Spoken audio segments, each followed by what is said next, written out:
What's the meaning of basketwork?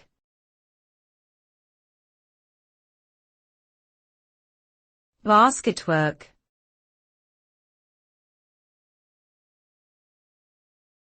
Basketwork.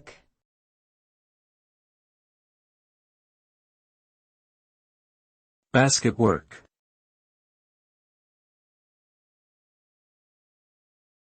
Basketwork.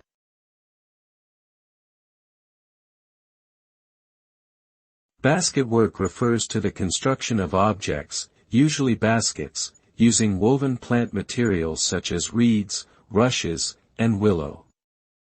It is a traditional handicraft that has been around for centuries and can be found all over the world, in many different cultures.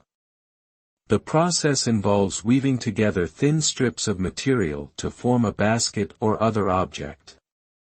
Basketwork requires skill and patience, as well as an understanding of the materials being used. The finished products can range from simple and functional to highly decorative. Today, basketwork is still practiced by artisans and hobbyists alike, keeping this ancient tradition alive and well.